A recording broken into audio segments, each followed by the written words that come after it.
বন্ধুরা, চীনের সাথে চুক্তি করার প্রতিশোধ নিচ্ছে ভারত। টানা ভারী বর্ষণ, পাহাড়ি ঢল এবং গজলডোবা বাঁধ খুলে দেওয়ার ফলে সৃষ্ট অতিরিক্ত পানির চাপে বাংলাদেশের উত্তরে অন্তত 6টি জেলায় ভয়াবহ বন্যা দেখা দিয়েছে। ভিটে বাড়ি ভাঙার পর অসহায় হয়ে গেলাম। এখন আমরা কই যাবো নিজেরা বলতে পারতেছি না। এখন এই যে ঘর বাড়ি ভাঙিয়ে আপাতত এক জায়গায় রাখলাম। গাইবান্ধা, কুড়িগ্রাম, লালমনিরহাট ও রংপুরে লাখ লাখ মানুষ বর্তমানে পানিবন্দী অবস্থায় দিন কাটাচ্ছে। হঠাৎ পানি বৃদ্ধির কারণে অনেকে ঘরের আসবাবপত্র ও প্রয়োজনীয় জিনিস সরিয়ে নেওয়ার সুযোগ পাননি। কোনো সরকারি মানুষ আসেনি, দেয় নাই, কোনো কিছু ফেলাই নেই। খুব দুর্গতি হয়ে আছি আমি। ঘর ধোয়া ছিল, কয়টা তিনটা সাইলা দিছিলাম, সাইলারও তুফানে ব্যাগ ভাঙে ছিল না।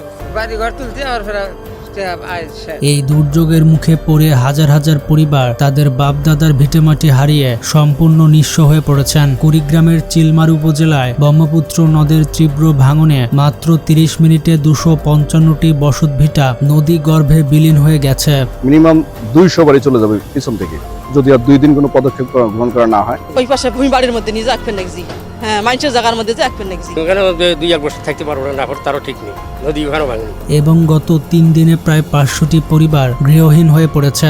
ভাঙনের ঝুঁকিতে রয়েছে বেশ কয়েকটি সরকারি প্রাথমিক ও মাধ্যমিক বিদ্যালয়, বাজার, ইউনিয়ন পরিষদ ভবন এবং নির্মাণাধীন আশ্রয় কেন্দ্র। স্থানীয় পানি উন্নয়ন বোর্ড পরিস্থিতি নিয়ন্ত্রণে সামান্য কিছু জিও ব্যাগ দিলেও তা প্রয়োজনের তুলনায় অত্যন্ত নগণ্য। একটার দিকে পানি বাড়তার সত্যতে পানি সেই পানি বাড়তেছে, বাড়তে বাড়তে এখন বাড়িতে পানি উঠে গেল। এখন বাচ্চা কাচ্চা না খায় আছে, এখন আমরা চুলেও বন্ধু তোলাই গেছে। এখন রান্না বান্না করে তার বুদ্ধিও নাই, কি করে এখন চিরা মুড়ি আনছি, চিরা মুড়ি দিয়ে খাওয়া দেয় আমরা এখন। এছাড়া ভুরুঙ্গামারী উপজেলায় দুধকুমার নদীর পানি বিপদসীমার উপর দিয়ে প্রবাহিত হওয়ায় হাজার হাজার মানুষ পানিবন্দী হয়ে পড়েছেন। গাইবান্ধার তিস্তা, যমুনা ও ব্রহ্মপুত্র নদীর পানি বিপদসীমার কাছাকাছি পৌঁছানোয় অন্তত 41টি পয়েন্টে তীব্র নদী ভাঙন দেখা দিয়েছে। সাঘাট উপজেলায় বাস্তবায়নাধীন নদী শাসন প্রকল্পে প্রায় 1 কিলোমিটার অংশ নদী গর্ভে বিলীন হয়ে গেছে। চমকের মধ্যে পানি এসে গেল। পানি আসার পর আমরা কোনো হুয়া খাচ্ছি, আমরা কোনো চিন্তা কোনো আর বাঁচি না। বাড়িতে শুকনো খাবার নাই বা চুলার ব্যবস্থা নাই, আমার খুব কষ্ট। দ্রুত গতিতে নদী শাসনের কাজ না করে, নদীর পার বাঁধ না দেয়, তাহলে এটাও 2-1 বছরের মধ্যে এই ইউনিয়নটি মানুষদের থেকে বঞ্চিত হয়ে যাবে জানিয়ে স্থানীয়রা ক্ষোভ প্রকাশ করেছেন। ক্ষতিগ্রস্তদের অভিযোগ, বাঁধের পাশ থেকে বালু তুলে নিম্নমানের সিসি ব্লক তৈরি করার কারণে এই ধস নেমেছে। সুন্দরগঞ্জ ও ফুলছড়ি উপজেলাতেও চোখের পলকে শত শত ঘরবাড়ি ও আবাদি জমি তিস্তার তীব্র স্রোতে ভেসে গিয়েছে। লালমনিরহাটের হাতীবান্ধা, কালীগঞ্জ, আদিতমারি ও সদর উপজেলায় নদীর তীরবর্তী নিম্নাঞ্চল প্লাবিত হয়ে ফসলের ক্ষেত ও বেশ কয়েকটি বিদ্যালয় পানির মধ্যে তলিয়ে গেছে। পানি অথবা বাড়িতে রান্না করবো, এটারও কোনো চার্জ নাই। পানিতে পানি, সারাদিন না খেয়ে আসছি। এখন এই যে আমি বাজার গেছি কিছু শুকনো খাবারের জন্য। রংপুরের গঙ্গাচর উপজেলার লক্ষ্মীটারি ইউনিয়নে আকস্মিক বন্যায় হাজারের বেশি বাড়িঘর ও রাস্তাঘাট তলিয়ে গেছে। বসতবাড়িতে হাঁটু থেকে কোমর সমান পানি ওঠায় গৃহপালিত পশু পাখি নিয়ে চরম বিপাকে পড়েছেন দুর্গতরা। সব ভাঙি যাওয়া লেছে, থাকার মতো কোনো জায়গা নাই। 3বার বাড়ি ভাঙলে, এবার নিয়ে 4বার হওয়া লেছে বাড়ি। রান্নার চুলা তলিয়ে যাওয়ায় অনেক পরিবারে উনুন জ্বলছে না এবং সেখানে বিশুদ্ধ পানি ও শুকনা খাবারের তীব্র সংকট দেখা দিয়েছে। বন্যা কবলিত এলাকায় তীব্র খাবার পানির সংকট ও মানবিক বিপর্যয় দেখা দিলেও স্থানীয় প্রশাসনের পক্ষ থেকে ত্রাণ সহায়তা এবং পরিস্থিতি মোকাবেলায় মেডিকেল টিম প্রস্তুত রাখার কথা জানানো হয়েছে। আমার ভূমি ভাও যা কিছু আমার সব শেষ।